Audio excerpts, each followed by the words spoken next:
If you had to evaluate your life, how much of it is dedicated to the sufferings of Christ?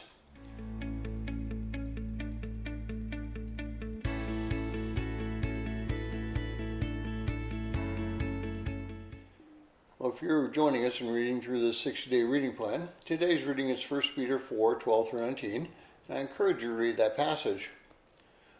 Well, recently I was encouraged to read a book entitled T for T. It's both a book on discipleship as well as evangelization. Obviously, in almost 44 years of being a Christian, I'd heard of people who were suffering for Christ. I'd also heard of people whose relationship with Christ was much more of a death sentence than could be possibly in my life.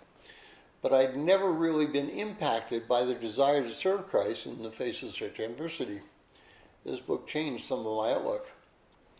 But we here in the United States don't suffer for Christ. At this point, we live in a place where we're fairly free to offer up our worship, our conversation, and our lives to Christ. For the most part, there's no real discrimination against us. But that's rapidly changing, and if it continues on the road in the next 3 years, we will begin to see a major shift in how we can freely worship Christ. Those who are against us will say that they're not interfering with our religious activity, only the activity which you spend outside the church, which is covered by their rules.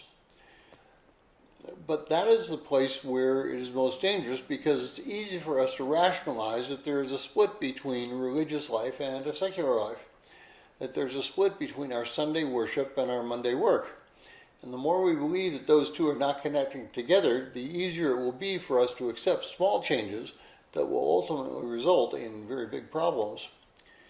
Now, it's popular in secular society, particularly here in the States, to proclaim that there is a separation, a wall, so to speak, between secular government and religious life. This results in ethics being taught without any grounds for basis for those ethics. For example, what does being nice to somebody mean? Does it mean opening the door for someone, or ignoring what they do or say in hopes that they will ignore what you do and say? Our world around us is changing. We need to be prepared.